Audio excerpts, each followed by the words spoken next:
कभी हंसती हैं तो कभी रोती हैं मेरी आंखें, कभी किसी पे नाराजगी तो कभी बेइंतहा प्यार करती हैं मेरी आंखें।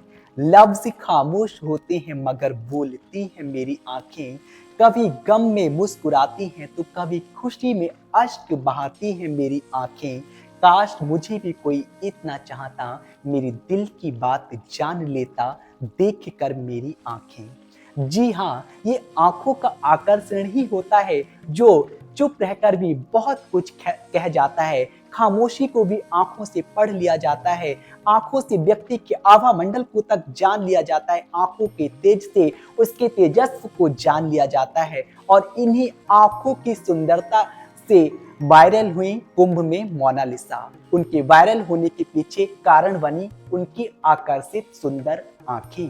लेकिन जरा सोचने का विषय है, कुंभ जो कि लौकिक नहीं अलौकिक महापर्व है, अलौकिकता का पर्व है, मनोरंजन का नहीं आत्मरंजन का पर्व है, वहां हमने वायरल किया। अच्छी बात है, भगवान की कृपा से वह वायरल हुई, अपनी फील्ड में आगे बढ़े, प्रोग्रेस करें, अचीव करें, स्पेशल अचीवमेंट उन्हें भगवान की कृपा प्राप्त हो। लेकिन हम क्या कर रहे हैं, हमारे पास दूसरा कोई टॉपिक ही नहीं रह गया, बस एक ही टॉपिक, आंखों वाली लड़की, आंखों वाली लड़की, आंखों वाली लड़की। क्या कुंभ में हम यही दर्शन करने गए थे? हाँ, दर्शन होना चाहिए वहां की दिव्यता का, वहां की आध्यात्मिकता का, लेकिन हमने देखा तो क्या देखा? लौकिक आंखें। हाँ, माया में फंस गए। हम तो गए थे मायापति को प्राप्त करने, लेकिन प्राप्त क्या कर रहे हैं? माया को। माया को छोड़कर, घर बार को छोड़कर के कुंभ में स्नान करने जा रहे हैं और हमें क्या नजर आ रहा है? अरे इसकी आंखों का आकर्षण। वहां और भी तो बड़े बड़े संत हैं, है ना? क्या हमने उनसे जानने का प्रयास किया कि कुंभ क्या होता है, कुंभ की महत्व क्या है, कुंभ की महिमा क्या है? क्या हमने संत महापुरुषों से आध्यात्मिक चर्चा की? नहीं, हमारा एक लक्ष्य बन गया, एक टारगेट बन गया कि मोनालिसा से मिलना है, उससे सेल्फी लेनी है। अच्छी बात है, आप कीजिएगा, है ना? उन्हें बहन को आगे बढ़ाइएगा, वायरल कीजिएगा, लेकिन यह पर्व आत्मरंजन का है। आपने तो उसे मनोरंजन बना करके रख दिया और फिर क्या होता है? कहीं आग लग रही है, कहीं भगदड़ मच रही है।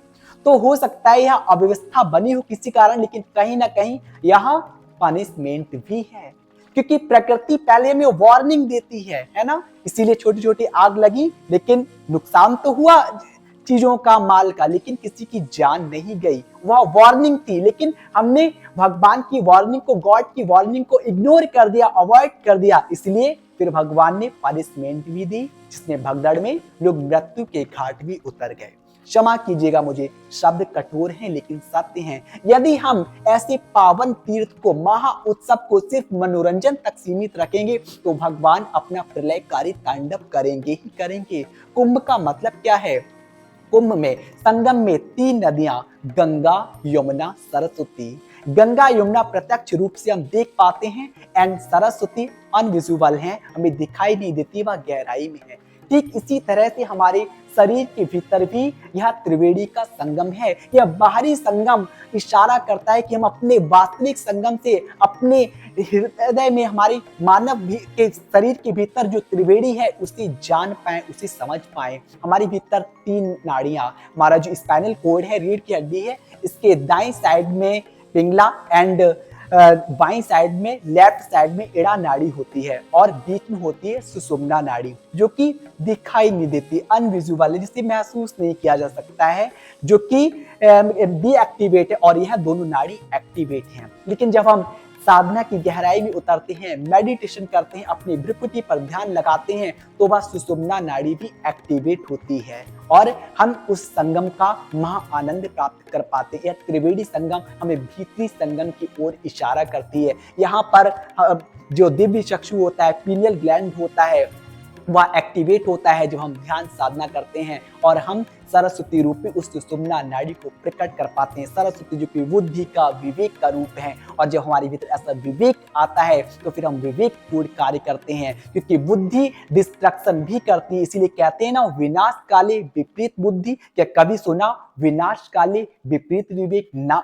विवेक हमेशा कंस्ट्रक्शन करता है, निर्माण करता है, सृजन करता है। इसीलिए उस सुषुम्ना नाड़ी को, सरस्वती रूपी सुषुम्ना नाड़ी को अपने भीतर जागृत करें और कुंभ की वास्तविकता को पहचाने, इस महिमा को जाने। वहां पर जाएं तो आध्यात्मिक आध्यात्मिकता को जाने, स्पिरिचुअल अचीवमेंट अचीव करें, ना कि ये क्यों हो रहा है, वो क्यों हो रहा है। और भी बहुत सी साधना हो रही कि अरे ये बाबा ऐसी साधना क्यों कर रहे हैं, वैसी साधना क्यों कर रहे हैं। हाँ, बहुत सी हट साधनाएं होती हैं, कर रहे हैं, देखिए उन्हें समझिए उनके बारे में। लेकिन ये क्या हो कि अरे ऐसा पाखंड हो रहा है, वैसा पाखंड हो रहा है, इसलिए वहां पर धर्म कमाने जा रहे हैं तो धर्म कमा कर ही आए। कहीं ऐसा ना हो हमारा जाना व्यर्थ ही चला जाए, हमारे लिए शारीरिक थकान भी हो, पैसे भी खर्च हों, और हम वहां का जो सार है, जो माखन है, उसे प्राप्त भी ना कर पाए, सिर्फ छाछ छाछ को बरखा कर ही चले जाएं। इसलिए अब वहां की कुंभ की महिमा को जाने। और इसी के साथ मैं अपनी वाणी को यहीं पर स्थित करना चाहूंगा। धन्यवाद।